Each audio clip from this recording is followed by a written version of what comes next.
Bihar news में आप सभी का स्वागत है। आज हम आपके साथ बिहार की 25 सबसे बड़ी खबरें 5 मिनट में बताने वाले हैं, जिसमें आज सबसे पहले हम बात करेंगे कि आज 15 फरवरी 2025 दिन शनिवार है और मास की बात करें तो अभी फाल्गुन मास का कृष्ण पक्ष चल रहा है और आज जो है तृतीय तिथि है। तो चलिए आज बिहार की 25 बड़ी खबरें शुरू करते हैं। सबसे पहले हम बात करते हैं भारत के प्रधानमंत्री नरेंद्र मोदी का विदेश दौरा के बारे में। अभी जो है कल ही वापस भारत के प्रधानमंत्री नरेंद्र मोदी अमेरिका से जो है वहां के प्रेसिडेंट डोनाल्ड ट्रंप से मिल करके वापस आए हैं, जहां पर जो प्रधानमंत्री नरेंद्र मोदी और अमेरिका के राष्ट्रपति डोनाल्ड ट्रंप से जो मुलाकात हुई और वहां पर 4 बड़ी जो बातों पर चर्चा हुई है उसके बारे में सबसे पहले जानकारी देते हैं। देखिए, अमेरिका के तरफ से जब से नए राष्ट्रपति का वहां पे शपथ ग्रहण हुआ है उसके बाद से कई बड़े बदलाव और कार्रवाई देखने को मिल रहा है, जिसमें भारत के 104 लोगों को पैर और हाथ में हथकड़ी लगा करके वहां से जो है अमृतसर के हवाई अड्डे पर अमेरिका के विमान जो सैन्य विमान है उससे भेज दिया गया और जितने भी 104 लोग वहां से वापस जो गैर अमेरिकी जो प्रवासी हैं उनको भेजा गया। उनको खाने में भी कई ऐसे सामान दिए गए जो कि बहुत ही ज्यादा मतलब उनको पीड़ा हुई और नॉनवेज इस प्रकार के जो खाने उनको दिए गए जिससे लोग बहुत ज्यादा जो है दुखी हुए। उसके बाद से भारत सरकार के तरफ से भी इसको लेकर नाराजगी जाहिर की गई और उसके साथ भारत के प्रधानमंत्री नरेंद्र मोदी का अमेरिका दौरा इस लिहाज से भी सबसे ज्यादा महत्वपूर्ण है क्योंकि डोनाल्ड ट्रंप ने कहा था कि भारत अपने देश में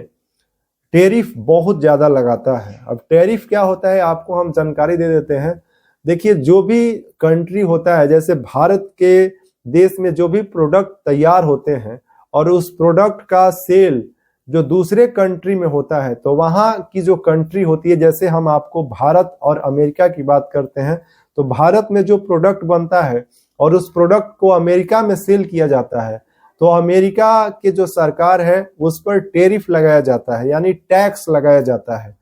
तो उसी को टैरिफ कहा जाता है। तो भारत में जितने भी दूसरे देश के सामान बिकते हैं उस पर भारत सरकार जो है बहुत ज्यादा टैरिफ लगाती है। दुनिया में भारत दूसरा सबसे ऐसा देश है जो कि टैरिफ सबसे ज्यादा अपने देश में लगाता है। हम चीन की बात करें तो चीन दुनिया का पहला ऐसा देश है जहां पर जो दूसरे देश के सामान बेचे जाते हैं तो सबसे ज्यादा टैरिफ जो है चीन वहां पर लेता है। तो उसी को लेकर के डोनाल्ड ट्रंप के द्वारा लगातार जो है इसको लेकर कई बार बयान भी दिए गए कि भारत सबसे ज्यादा टैरिफ लगाता है, हम भी अपने देश में अब उतना ही ज्यादा रिसिप्रोकल टैरिफ लगाएंगे, यानी जो कंट्री जितना ज्यादा टैरिफ लगाएगा उतना ही उस कंट्री के प्रोडक्ट पर हम अपने देश में भी टैरिफ लगाएंगे। तो ये भी एक बहुत बड़ा जो मसला था जिसको लेकर के भारत के प्रधानमंत्री कि अमेरिका जाने से पहले ही टैरिफ रेट में भारत में जो है उसको कम कर दिया गया। तो इस पर भी भारत के प्रधानमंत्री और डोनाल्ड ट्रंप के बीच में चर्चा हुई और उसके बाद जो है भारत और अमेरिका के बीच सैन्य सुरक्षा और एआई आर्टिफिशियल इंटेलिजेंस तकनीक को लेकर के भी वहां पर प्रधानमंत्री और वहां के राष्ट्रपति के बीच में चर्चा हुई। उसके साथ साथ टेस्ला जो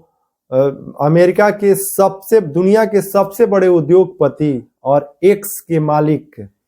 जो हैं उनके बीच में भी भारत के प्रधानमंत्री का जो है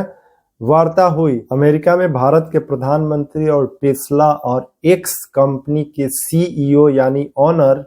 एलन मस्क के बीच में भी वहां पर बैठक हुई। एलन मस्क की कंपनी टेस्ला की कार जो है अभी भारत में नहीं बिक रही है, जिसको लेकर के भी एलन मस्क का ये एक प्रयास होगा कि भारत में भी अब टेस्ला कंपनी का जो कार है भारत में बिकना शुरू हो जाए। जैसा कि हम आपको बताएं कि अमेरिका के राष्ट्रपति डोनाल्ड ट्रंप भी इसको लेकर के अपनी नाराजगी जाहिर कर चुके हैं। तो आशा किया जाता है कि अब जो है टेस्ला की कार जो है भारत में बिकना शुरू हो सकती है, क्योंकि डोनाल्ड ट्रंप की टैरिफ की नीति और उसके साथ साथ उनके दोस्त एलन मस्क और प्रधानमंत्री नरेंद्र मोदी के बीच में जो वार्ता हुई, जिससे ये माना जा सकता है कि टेस्ला की कार भारत में अब बिक सकती है। प्रधानमंत्री नरेंद्र मोदी और अमेरिका के राष्ट्रपति डोनाल्ड ट्रंप के बीच भारत के जितने भी गैर प्रवासी लोग अमेरिका में रह रहे हैं उस पर भी चर्चा होने की जो है महत्वपूर्ण जानकारी मिल रही है, क्योंकि भारत के लगभग 7 लाख की संख्या में वैसे लोग हैं जो कि अमेरिका में रहते हैं और उनके पास वैध जो नियम के हिसाब से डॉक्यूमेंट है उनके पास नहीं है। कनाडा के माध्यम से बहुत सारे ऐसे भारतीय हैं जो कि अमेरिका में रोजगार के लिए चले जाते हैं। अब जब से वहां पे नया सरकार बना है और वहां के राष्ट्रपति डोनाल्ड ट्रंप बने हैं, उसके बाद से लगातार जो है अमेरिका में वैसे लोग जो कि गैर अमेरिकी हैं और अलग अलग देशों से आकर के अमेरिका में रह रहे हैं, उनकी जो है वहां से उनके देश भेजने की कार्रवाई लगातार की जा रही है। और ऐसा माना जा रहा है कि अभी भी अमेरिका से बहुत सारे लोगों को जो है भारत वापस भेजा जा सकता है। इसको लेकर जो है हो सकता है कि चर्चा हुई होगी। और भारत के जो विदेश मंत्री हैं एस जयशंकर, उन्होंने कहा था कि ये हर देश का अपना अधिकार है कि वहां जो उस देश में रह रहे जो गैर प्रवासी लोग हैं जिनके पास वैध डॉक्यूमेंट नहीं है, उस देश के जो कानून है उसके हिसाब से उनको देश से बाहर निकाला जा सकता है। लेकिन पैरों में हथकड़ी और हाथों में हथकड़ी लगा करके और उनके खाने पीने को लेकर जिस प्रकार से उनको प्रताड़ित किया गया, ये निंदनीय है। और इसको लेकर इस जयशंकर जो भारत के विदेश मंत्री हैं उन्होंने भी नाराजगी जाहिर किया था। और आगे बढ़ते हैं बिहार में, तो बिहार में अब विधानसभा चुनाव की भी सुगबुगाहट तेज हो गई है और 2025 में बिहार में विधानसभा चुनाव अक्टूबर नवंबर में होने की संभावना जताई जा रही है, जिसके बाद से सभी दल अपने अपने दावा यहाँ पर काफी ज्यादा मजबूत बता रहे हैं। इसी सिलसिले में बिहार के आरजेडी प्रमुख लालू प्रसाद यादव ने भी कहा है कि जब तक हम लोग बिहार में हैं तब तक बीजेपी की सरकार यहाँ पर नहीं बन सकती है। उसके जवाब में एनडीए के तरफ से भी कड़े बयान आए हैं और बीजेपी के प्रवक्ता की तरफ से कहा गया है कि लालू की अब बिहार में जरूरत क्या है और लालू को कौन अब बिहार में उतना सीरियस नहीं लेता है। और इसी को लेकर लगातार बयानबाजी भी हो रही है। ऐसी चर्चाएं भी चल रही है कि बिहार में एक बार फिर से एनडीए की सरकार बन सकती है कि क्योंकि लगातार जो है बीजेपी कई राज्यों में लगातार जीतते हुए आ रही है, जिसमें महाराष्ट्र, हरियाणा और हरियाणा के बाद अभी दिल्ली चुनाव में भी बीजेपी की प्रचंड जीत से बीजेपी काफी ज्यादा उत्साहित है। और अब अगला चुनाव का पूरा फोकस जो है बिहार पर है, क्योंकि बिहार में ही अब चुनाव होने वाला है, जिसको लेकर सभी दल अपना यहाँ पर तैयारी कर रहे हैं, जिसमें कांग्रेस और आरजेडी के बीच अभी जो है खटास की खबरें सामने आ रही है। क्योंकि कांग्रेस की दिल्ली में बड़ी हार होने के बाद से कई कांग्रेस के नेता अपने संगठन में बड़े बदलाव को लेकर जो है लगातार ट्विटर एक्स पर जानकारी साझा कर रहे हैं। बिहार की हम बात करें तो बिहार से भी कांग्रेस के जो बड़े सांसद हैं उनका भी कई ऐसे बयान सामने आ रहे हैं, जिसमें कहा जा रहा है कि कांग्रेस को बड़ा फैसला लेना चाहिए, या तो उसे गठबंधन में चुनाव लड़ना है तो उसको भी स्पष्ट कर देना चाहिए, या फिर कांग्रेस यदि अकेले चुनाव लड़ना चाहती है तो उसको भी स्पष्ट स्टैंड बताना चाहिए, जिससे जो चुनाव की रणनीति है उसको बेहतर तरीके से आगे बढ़ाया जा सकता है। तो इसको लेकर के बिहार में आरजेडी और कांग्रेस के बीच में भी थोड़ा सा अभी सस्पेंस की स्थिति बनी हुई है। और पिछले विधानसभा चुनाव 2020 में कांग्रेस 70 सीट पर लड़ी थी, जबकि कांग्रेस को बहुत कम सीटें मिली थी, लगभग 20 से 22 के आसपास जो है उसके विधायक जीते थे। और उसके बाद आरजेडी के तरफ से कहा गया था कि यदि ये 70 सीट हम लड़े होते तो हम आज सरकार बिहार में बना लिए होते। कांग्रेस को इतनी ज्यादा सीटें दी गई, फिर भी उसका जीत का स्ट्राइक रेट बहुत ज्यादा कम रहा। इस बार के चुनाव में भी ऐसा माना जा रहा है कि बिहार में कांग्रेस और आरजेडी के बीच जो सीटों का तालमेल है उसको लेकर के अभी भी जो स्थिति है वह सामान्य नहीं है। हो सकता है कि आरजेडी कांग्रेस को कम सीटें दे, जिसके बाद कांग्रेस भी अपना स्टैंड जो है कड़ा ले सकती है, लेकिन अभी इस तरीके का कोई भी बयान जो है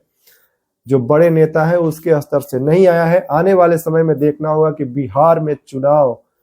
की जो स्थिति है किस प्रकार से होती है और बिहार चुनाव में एक बार पुनः 2025 में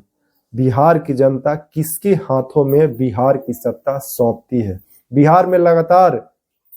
2005 से बिहार के मुख्यमंत्री नीतीश कुमार बनते आ रहे हैं। बीच में कुछ दिनों के लिए जीतन राम मांझी बिहार के मुख्यमंत्री बने। उसके बाद से लगातार बीजेपी और जदयू की सरकार बिहार में चल रही है। कुछ दिनों तक आरजेडी भी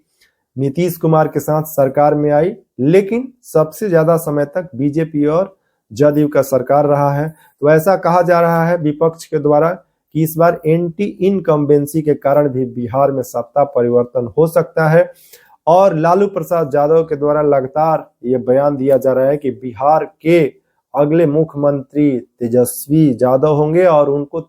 मुख्यमंत्री बनाने के लिए सभी लोग तैयार हो जाइए। तो बिहार से ये कुछ बड़ी खबरें हैं जिसके बारे में आज आपको जानकारी दिए हैं। तो चलिए आज बिहार न्यूज में बस इतना ही, और आशा करते हैं कि बिहार की जो भी हमने खबरें आपको बताया है और जो जानकारी दी है आपको जरूर अच्छा लगा होगा। तो आप चैनल पर नए हैं तो सब्सक्राइब कर लीजिए, वीडियो को लाइक कीजिए और इससे जुड़ा कोई सुझाव है तो कमेंट बॉक्स में टाइप कीजिए।